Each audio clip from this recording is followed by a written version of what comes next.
Hi ළමයි කොහොමද ඔයාලට ආදරෙන් පිළිගන්නවා මගේ Golden Stitches by Madhu channel එකට. ඉතින් අපි අද බලමු හරියට කොහොමද බයස් පටියක් කපා ගන්න කියලා. බයස් පටිය හරියට කපාගත්තේ නැති වුණොත් ඔයා ඒක ඇඳුමට මහනකොට රැලි වෙනවා. ඉතින් අපි හරිය අතට බයස් පටිය කපා ගන්න ඕනේ. බයස් පටිය කපන්න රෙද්ද නවනකොට දිග අතටවත් පළල අතටවත් නෙමෙයි අපි රෙද්ද නමන්නේ.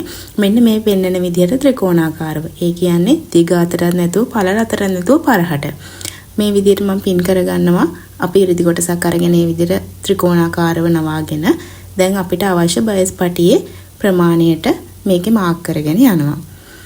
බයස් පටිය සාමාන්‍යයෙන් අඟල් එකමාරක් මට ඕනේ. මම අඟල් එකමාරට මේ විදිහට මාක් කරගෙන යනවා. ළමයි ඔයාලා පෑන් පාවිච්චි කරන්න එපා. මම ඔයාලට පැහැදිලිව පේන්න ඕනේ හින්දා තමයි මේ විදිහට පෑනක් පාවිච්චි කරන්නේ. ඔයාට අවශ්‍ය බයස් පටියේ දිග ප්‍රමාණය තීරණය වෙන්නේ ඔයා ගන්න රෙදි කෑල්ල මත ටිකක් වැඩි රෙදි කෑල්ලක් අරන් මේ විදිහට ත්‍රිකෝණාකාරව නවාගත්තොත් ටිකක් දිගට බයස් පටි කපා ගන්න පුළුවන්. බයස් පටියක් අපිට මෙලදී ගන්නත් පුළුවන්. නමුත් අපේ ෆැබ්‍රික් එකෙන් බයස් පටි කපා ගන්න උනහම තමයි අපිට මෙහෙම මේ ටෙක්නික් එක ඕන වෙන්නේ. මේ බයස් පටිය කපා ගන්න සාමාන්‍ය විදිහ. තව විවිධ ක්‍රම තියෙනවා බයස් පටි කපා ගන්න. මේක තමයි අපි සාමාන්‍යයෙන් බයස් පටි කපා ගන්න ප්‍රධාන විදිහ.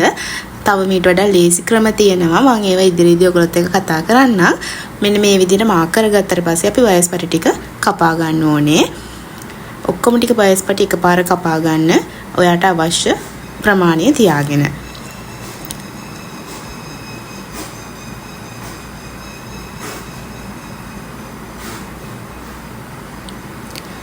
දැන් මේ තියෙන්නේ අපි කපාගත්ත බයස් පටි. අපි නැම්මෙන් නමලනේ කපාගත්තේ. එතකොට නැම්ම මේ විදිහට තියෙනවා. ඒ කියන්නේ එතන කොටස් දෙකක් තියෙනවා. අපි ඒක මැදින් මේ විදිහට දෙකට පලා ගන්න ඕනේ.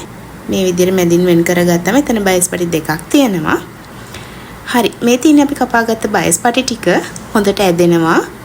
මේ තරම් ඇදින්නේ අපි වෙනත් පැත්තකට නවා ගත්තොත් ওই විදිහට නවලා අපිට මහන්න පුළුවන්. එතකොට මම තව පෙන්නන්නම්. මෙන්න මේ රෙද්ද. මේකේ අපිට බලවාටියක් හොයාගන්න බෑ.